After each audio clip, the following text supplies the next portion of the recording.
Bahkan sampai adiknya Kennedy diajak ngopi bareng di warung bala-bala di puncaknya. Seriously? Ada fotonya. Oh,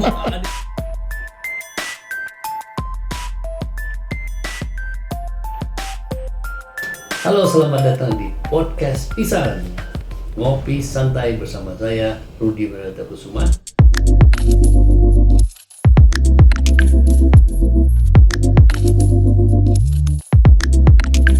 Saya ingin menanyakan mengenai hal berikut Konferensi Afrika. Tadi kan seorang edukator, kurator, dan ini world class museum kalau saya boleh sampaikan di sini. Ada KA dan Ganevo. Sebagian mungkin belum pernah dengar apa itu Ganevo. KA sendiri dibuat, dideklarasikan tahun 1955, walaupun ada yang menggelitik saya sedikit. Itu bangsa-bangsa yang dijajah kan sebetulnya. Tapi ada Jepang di situ, sebangsa penjajah. Jadi bagian dari Asia Afrika. Ya, 4 tujuan pokok konferensi Asia Afrika yang dicantumkan dalam komunike akhir konferensi Bogor Desember 1954 di Istana Presiden Bogor itu 4 tujuan pokoknya itu mencantumkan bahwa ada common concern, kepedulian bersama bangsa-bangsa Asia dan Afrika untuk mencegah munculnya Perang Dunia Ketiga akibat perlombaan senjata nuklir, dan kemudian mencari jalan tengah di antara ketegangan blok barat dan blok timur. Terus yang ketiga, meninjau kedudukan negara Asia Afrika ini dalam kapasitasnya sebagai negara terhadap perdamaian dunia. Jadi dalam hal ini artinya Jepang juga adalah bagian dari keluarga Asia pada saat itu. Secara geografi di situ. Nah, kalau Ganevo sendiri. Oke, jadi setelah KA ini kan dampaknya itu, urutannya itu, KA itu mengumpulkan 29 negara Asia Afrika, termasuk Indonesia sebagai tuan rumah, dan menghasilkan Dasar Bandung. Dasar Bandung ini di luar dugaan, kalau menurut saya sekarang ya, yang lahir di tahun saat ini, hidup saat ini. Karena pada saat saya wawancara Ruslan Abdul Ghani itu ngomong gini. Ruslan Abdul Ghani Sekretaris Jenderal Konferensi Asia Afrika, pernah jadi Menteri Luar Negeri juga. Kami juga tidak menyangka, katanya, setelah Konferensi Asia Afrika itu terjadi perubahan besar dalam sistem tata kelola global. Misalnya katanya, di luar dugaan kami, 34 negara Afrika itu merdeka, yang semua mengambil adaptasi dari Dasar Bandung. Kemudian restrukturisasi anggota PBB yang dulunya susah menjadi anggota sidang umum anggota PBB, setelah Dasar Bandung diterima sebagai nilai baru di dalam tata kelola hubungan internasional oleh Perikatan Bangsa-Bangsa, itu 25 negara peserta KA itu berhasil jadi anggota PBB. Itu dampaknya. Deklarasi. Nah, jadi wajar kalau Bandung disebut ibu kota Asia Afrika. Yang menyebut itu Jawaharlal Nehru. Beliau pada minggu penutupan KA itu 24 April 1955, I might even say Bandung has been the focal center of Asia and Africa. Nah, kembali lagi ke sini. Kemudian kan terjadi komunitas Asia Afrika setelah tahun 55. Jadi negara-negara ini membangun kerjasama multilateral, kemudian membangun komunitas kerjasama selatan-selatan, South Cooperation. Pada bulan September 1960, Bung Karno ini ke sidang umum PBB dan dia menyampaikan sebuah pidato yang nyambung dengan yang di Bandung. Kalau yang di Bandung itu lahirkanlah Asia baru dan Afrika baru. Nah, kalau di sidang umum PBB, beliau tuh mengatakan begini, to build the world anew. Membangun dunia kembali. Membangun dunia kembali ini dia kembali menggunakan pisau analisis struktural bahwa ini ada 2 kekuatan besar dunia, ada Old Devo dan Nevo. Old Devo itu adalah Old Emerging Forces, mereka ini adalah kekuatan-kekuatan lama dunia. Dan ini ada negara-negara baru merdeka di Asia Afrika disebut dengan Nevo, New Emerging Forces. Tidak ada jalan lain bahwa antara Old Devo dan Nevo ini harus membangun keseimbangan baru. Nah, turbulensi politik internasional pada saat itu berputar makin keras, sehingga kemudian pada saat itu Bung Karno mengusulkan terutama kekecewaan terhadap salah satunya adalah masuknya Malaysia menjadi anggota tidak tetap Dewan Keamanan PBB kayak gitu, dan Indonesia merasa dalam cara pandang Soekarno keamanan nasional Indonesia pada saat itu terkungkung oleh pangkalan-pangkalan militer yang mengelilingi Indonesia. Salah satunya adalah dengan masuknya Malaysia tadi. Kemudian Ganevo. pernah waktu itu saya kirimkan pemuda Malaysia Ganyang menarik tuh. Situasinya pada saat itu memang seperti itu ya. Nah, kemudian Indonesia mengancam keluar dari Perserikatan Bangsa-Bangsa, dan kemudian itu tadi Ganevo, Game of New Emerging Forces, yang hadir adalah negara-negara Asia, Afrika, Amerika Latin membuat pesta olahraga sendiri di luar yang sudah ada yang. Oh ya, itu saya pernah ingat tadi di Jakarta gitu. Di Jakarta, ya. Ya, yang didesain oleh Soekarno sendiri, itu stadion Bung Karno. Baik, kita sudah dapat informasi mengenai apa itu Ganevo yang mungkin sekarang jarang didengar ya tadi. Nah, ada satu kedekatan tersendiri nih antara Indonesia dengan USSR, dengan Rusia pada saat itu. Walaupun Rusia bukan member daripada KA. Bukan, ya. Itu yang membuat sesuatu, KA adalah non-blok. Ya. Rusia identik dengan komunisme, pahamnya ya. Tapi ada kedekatan tersendiri dari kita. Itu dari inisiatif seperti apa yang kita mengapa dekat dengan Uni Soviet? Simpel pertanyaan seperti itu. Ya, teman-teman penonton kanvas kosong gitu ya. Politik luar negeri itu biasanya tuh kepentingan nasional dulu apa. Untuk mencapai kepentingan nasional ini kita harus melihat di luar itu sedang terjadi apa. Kalau kita sudah menentukan, oh ternyata yang di luar, faktor eksternal biasanya disebutnya, yang sedang terjadi ini pada saat itu tahun 60-an adalah ada blok barat dan blok timur gitu. Kepentingan nasional kitanya pada saat itu kan diplomasi keutuhan wilayah NKRI.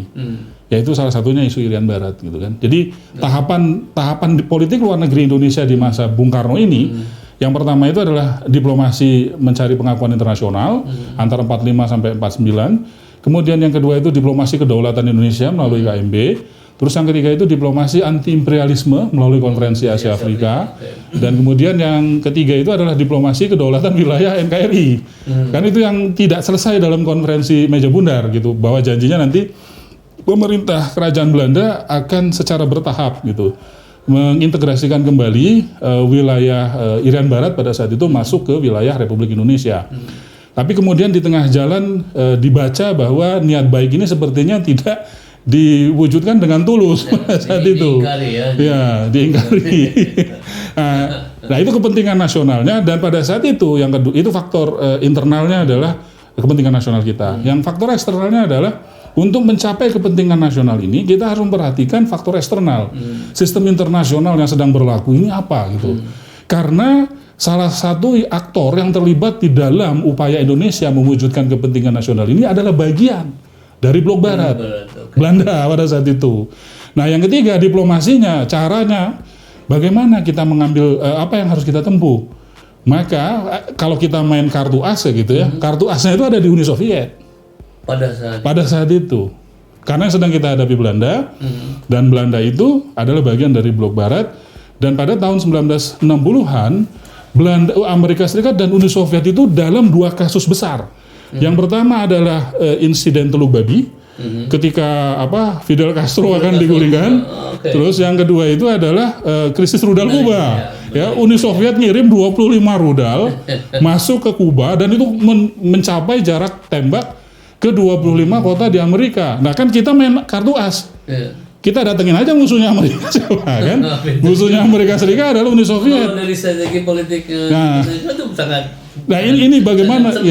Sangat cerdas. Kartu asnya itu ada di Uni Soviet, dan Uni Soviet pada saat itu kan kita melakukan diplomasi pendekatan. Pada saat itu yang diutus adalah Nasution untuk melakukan pendekatan ke Uni Soviet. Jenderal Nasution. Dan kemudian datang bantuan militer. Kemudian bahkan Nikita Khrushchev juga datang ke Indonesia gitu kan. Nah, itu ada sejarah penting juga ketika Soekarno datang ke sana dan mencari ulama besar. Makam ulama ya. Jadi lupa siapa namanya. Sehingga itu diwujudkan. Iya, diwujudkan. Satu persyaratannya untuk kerjasama saya ingin mencari makam Bukhari kalau nggak salah. Iya, Imam Bukhari. Kalau tidak saya salah melihat ini. Oke. Bahkan Presiden Uni Soviet ya, ketua dulu mereka menyebutnya ketua Partai Komunis Uni Soviet yang merangkap presiden, itu awalnya nggak mengenal Indonesia. gara-gara KAA Indonesia jadi terblow up oleh media sebagai kekuatan ketiga. Ya. Beliau baru mengenal Nikita Khrushchev ini kan menggantikan Stalin ya, dia melakukan banyak perubahan lompatan besar di Uni Soviet dan kemudian dia memutuskan datang ke Indonesia. Jadi kalau dilihat dalam politik luar negeri, Indonesia tetap bebas aktif karena kita bukan bagian dari Blok Timur. Kalau kita bagian dari Blok Timur, kita kan masuk ke dalam traktat militer mereka, tapi kan kita enggak. Kita memainkan kartu as. Dan inilah yang disebut bagian dari tadi politik luar negeri bebas aktif. Benar, pada tahun itu kita sudah piawai ya. Nah, jadi memang ada satu konsekuensi ya ketika kita seolah-olah bukan dicap, walaupun itu namanya juga politik ya. Iya. Bloknya kita ke Rusia, otomatis ini ada tekanan dari US. Konsekuensinya seperti Konsekuensinya karena nanti pada saat terjadi pergantian rezim ke rezim Orde Baru, kepentingan nasional kita kan berubah. Kepentingan nasional kita adalah melakukan pembangunan. Nah, untuk melakukan pembangunan ini, jadi kan urutannya kepentingan nasionalnya adalah pembangunan nasional. Lalu yang kedua, situasi di luar ini bagaimana gitu kan? Faktor eksternalnya. Nah, pada saat itu kita memerlukan bantuan investasi FDI, Foreign Direct Investment, ya kalau sekarang misalnya disebut seperti itu, maka kita menempuh diplomasi bantuan dan diplomasi pembangunan. Nah, pada saat itu yang pertama kali ditempuh oleh diplomasi di era Orde Baru ini adalah mengirim utusan ke Tokyo untuk meminta bantuan mengisi pembangunan di dalam negeri. Tokyo pada saat itu mensyaratkan agar Indonesia segera menormalisasi dulu hubungan dengan Malaysia. Oh, itu persyaratan. Persyaratannya. Sebentar, ada yang sedikit lupa kalau ketika Indonesia memainkan kartu asnya dengan Rusia, tapi at the same time Indonesia juga dekat dengan Kennedy. Iya, pada saat itu Bung Karno ke Amerika Serikat. Berarti kita memang satu dalangnya. Ya itu, iya. Jadi kedekatannya dibuat dua waktu itu. Iya, memang dibikin dua kan. Bisa dibilang seperti itu. Kita menjamin bahwa kita tidak pada saat itu salah satu sikap kita tetap tidak pro kiri. Ya, kita tetap politik luar negeri bebas aktif dan tidak akan menjadi sekutu baru yang menjadi lawan mereka dalam kepentingan di kawasan Asia Tenggara karena Amerika Serikat kan pada saat itu sangat khawatir sekali dengan domino efek komunisme. Jadi mereka percaya kalau ada satu negara jadi komunis, negara tetangganya juga akan ketularan, gitu. Dan itu menjadi sangat kekhawatiran mereka. Tapi bisa dibilang Soekarno memainkan dua harmonisasi antara Rusia dan Amerika waktu itu, sampai Kennedy jatuh. Iya. Bahkan sampai adiknya Kennedy diajak ngopi bareng di warung bala-bala di puncaknya. Seriously? Ada fotonya. Oh, adiknya Kennedy? Iya, anggota Kongres itu berkunjung ke Indonesia. Baru tahu ya. Dan diajak jalan-jalan ke Istana Cipanas di Puncak. Di Puncak. Iya, itu ada fotonya ngambil kue atau makanan gorengan di sebuah warung. Mungkin kalau sekarang dia makan bala-bala cireng. Orang Amerika makan cireng. Interesting. Jadi tapi tekanan di US itu berganti ketika Orde Baru masuk. Betul. Jadi baru terasa setelah Orde Baru masuk. Nah, kepentingan nasional kita pembangunan nasional. Pembangunan nasional memerlukan bantuan internasional dan yang paling memungkinkan adalah dari negara-negara anggota Blok Barat. Maka kita menempuh diplomasi bantuan ke Tokyo.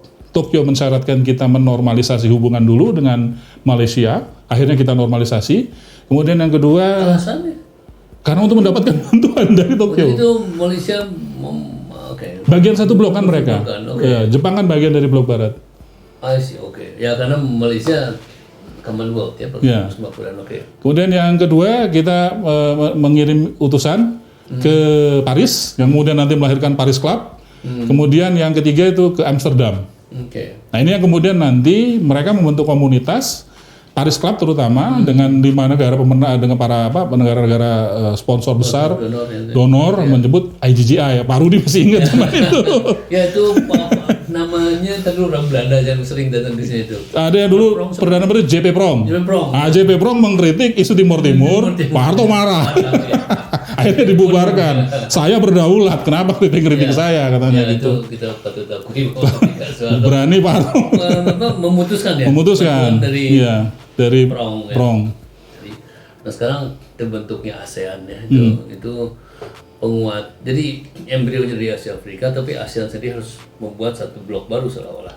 Atau memang ide pembentukan dari asalkan Asia Afrika yang besar nih. Kemudian kita membuat kita kalau agak skip sedikit ada ASEAN. Ya. ASEAN tahun 70-an boleh buat. Dari mulai 66, 67 sudah ada upaya. Tapi upaya. sebenarnya Pak Rudi, sebelumnya itu ada Mapilindo Pak Rudi. Mapilindo itu Malaysia, Filipina, Indonesia. Ini yang paling berbahaya sebenarnya. ASEAN ini kan ini intinya. Mapilindo ini, tapi penggagasnya dulu dari Indonesia. Mapilindo ini kemudian dianggap tidak kurang moderat kurang mau bekerja sama dengan kepentingan barat gitu. Mapilindo, Malaysia, Filipina, Indonesia. Ya. Itu dicetuskan oleh Soekarno. Iya, jadi pada ini ada Asia Afrika dicetuskan juga Mapilindo. Nanti 60-an muncul Mapilindo. Nah, itu dirintis, tapi kemudian dianggap kurang moderat. Kurang moderat ini maksudnya tuh kurang kooperatif dengan kepentingan blok barat di Asia Tenggara. Sehingga akhirnya terutama karena Malaysia kan dianggap oleh Bung Karno yang tadi kecewa dia menjadi diterima jadi anggota tidak tetap DKPBB, akhirnya masa depan Mapilindo bubar gitu. Nah, kemudian ada Menteri Luar Negeri Thailand, Tanat Komen. Tanat Komen ini tahun 1966 itu melakukan safari ke Filipina, Indonesia, Malaysia dan Singapura. Beliau itu menghidupkan kembali regionalisme. Karena konferensi Asia Afrika juga kan mendorong kerjasama regional supaya perdamaian itu bisa dicapai dari tingkat paling bawah di tingkat regional dan subregional. Puncaknya adalah para menteri luar negeri ini kan berkumpul di Bangkok dan lahir deklarasi Bangkok. Nah, itu ada beberapa catatan yang ditulis di buku sejarah Kementerian Luar Negeri RI terbitan tahun 1992. Yang pertama adalah Sri Lanka itu dulu pengen masuk ASEAN. Karena dulu Asia Tenggara itu sampai secara geografi itu memasukkan Asia Selatan. Wilayah Sri Lanka gitu. Tapi Ceylon disebutnya. Ceylon ya. Dulu namanya Ceylon betul, Pak. Tapi kemudian tidak jadi masuk gitu.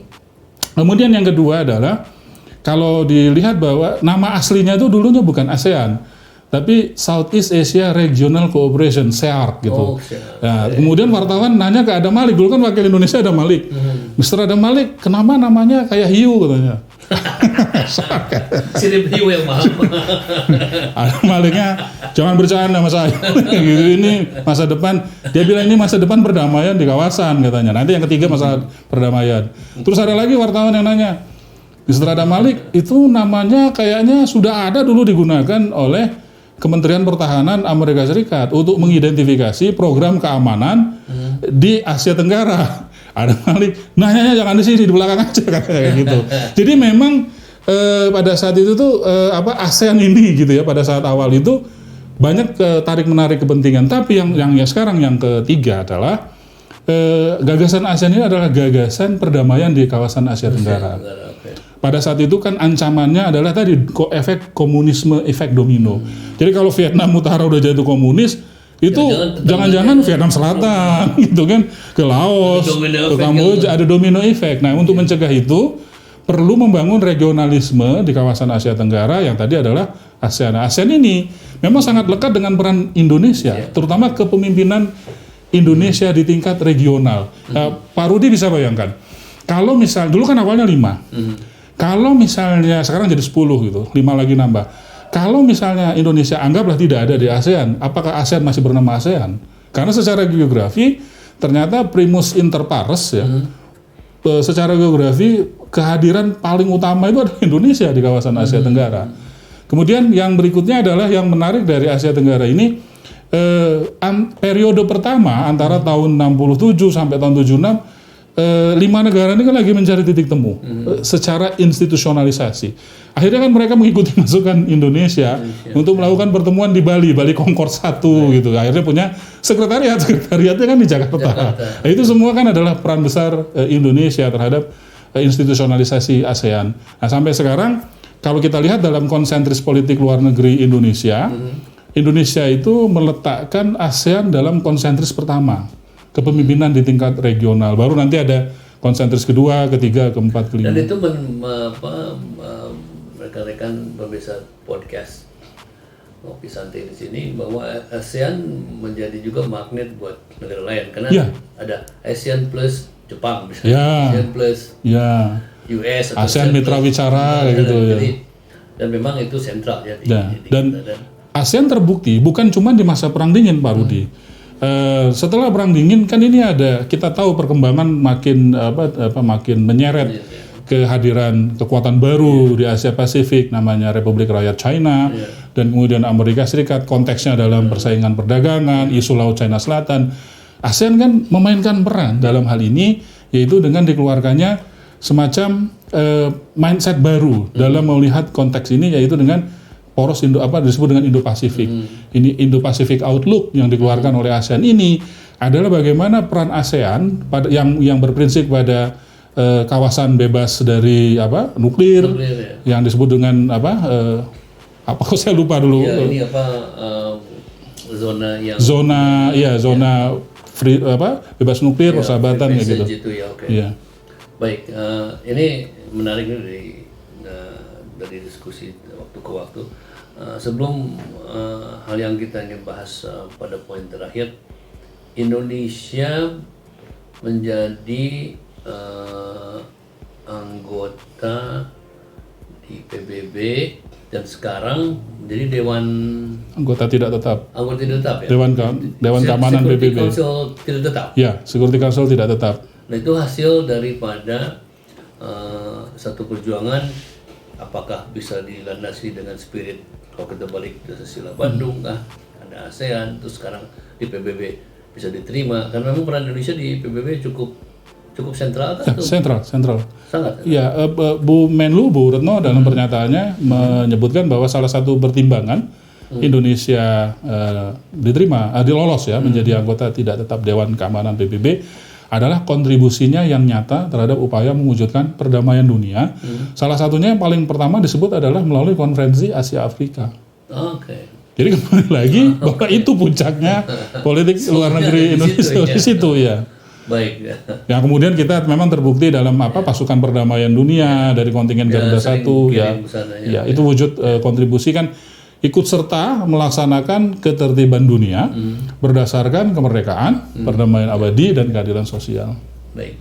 Kondisi saat ini di tengah perubahan ada yang kita perlu ketahui kah? Saat ini mungkin bagi kita dengan segala pengalaman yang telah diwariskan, ini warisan intelektual dari para tokoh-tokoh bangsa ini. I like the term warisan intelektual. Warisan intelektual ini kita harus mampu membaca arah angin. Bung Hatta dulu menyebut bahwa Indonesia harus mendayung di antara dua karang. Yang kemudian menjadi dasar platform politik luar negeri bebas aktif. Dan kita sudah membuktikan di hadapan dunia, di panggung internasional, bahwa Indonesia menampilkan wajah humanis dalam politik luar negerinya, menampilkan wajah humanis dalam refleksinya terhadap isu-isu internasional, selalu menjunjung tinggi multilateralisme dan juga selalu menjunjung tinggi tentang solidaritas melalui KA. Kita sebagai warga kita harusnya belajar lesson learn dari peristiwa Perang Dingin dan sekarang ini. Nomor satu, merawat Kebhinneka Tunggal Ika untuk persatuan Indonesia. Jangan terpecah belah oleh isu-isu internasional yang masuk begitu cepat sekarang melalui banjir informasi, melalui teknologi informasi, di dalamnya juga terdapat hoax ya. Yang harus kita pertahankan adalah persatuan Indonesia ini. Di tengah saat ini sebenarnya tidak ada yang terlalu berbeda dengan situasi yang dihadapi di era Orde Lama, Orde Baru. Kita saat ini sedang menghadapi karang-karang yang banyak. Kalau dulu 2 karang, Blok Barat dan Blok Timur, sekarang karangnya makin banyak. Maka supaya perahu Nusantara ini jangan sampai menabrak salah satu karang, terseok-seok. Kita harus kembali sebagai generasi penerus bangsa maritim ini harus pandai membaca arah angin. Punya kompas yang bagus. Pancasila. Kembali lagi kepada Pancasila, sosionasionalisme, sosiodemokrasi yang diikat dengan prinsip ketuhanan yang berkebudayaan, yang sekarang ketuhanan yang Maha Esa. Terima kasih, ini topik yang sangat menarik. Mudah-mudahan para pemirsa yang mendengarkan podcast Pisan, Ngopi Santai Kanvas Kosong, tema hari ini kedaulatan Republik Indonesia, saya aturkan terima kasih banyak. Terima kasih kembali Pak Rudi. Ini inspiring. percakapan yang sangat mempunyai value ya. Program ini ditujukan untuk memberikan satu transfer of knowledge, membagi satu pengetahuan, dimanfaatkan daripada narasumber yang memang backgroundnya sangat mumpuni, Asia Afrika lagi ya. Jadi diharapkan rekan-rekan bisa mampir kali ya ke boleh silakan. Bisa ya? Boleh silakan, free, gratis. Ada 2 pilihan. Yang pertama melalui virtual tour, namanya Sami-Sami Belajar Online, gratis. Itu didampingi oleh pemandu kita secara online juga. Atau yang kedua, dalam waktu dekat museum ini mau mulai menerima kunjungan luring. Biasanya kita ngobrol, setelah jalan-jalan kita ngobrol bebas. Di sana ada perpustakaan. Tadi ada program apa? SIM-Kuring apa? SIM-Kuring itu sistem kunjungan luring. Jadi boleh datang langsung. Ada istilah local wisdom ini. Local wisdom. Kalau yang online namanya Sibaron, Sami-Sami Belajar Online. Kalau yang datang langsung namanya SIM-Kuring, sistem kunjungan luring. Baiklah, kunjung sumping. Terima kasih banyak. Terima kasih kembali Pak Rudi. Pisan, semoga acara pada episode kali ini terus bisa membuahkan satu inspirasi atau informasi yang lebih baik, sehingga kita yang tinggal di Bandung ini harusnya bangga ya dengan Center of Excellence ya. Center of Excellence. Thank you, atur nuhun. Salam podcast bisa di Kanvas Kosong. Law, Life, and Matters. Thank you.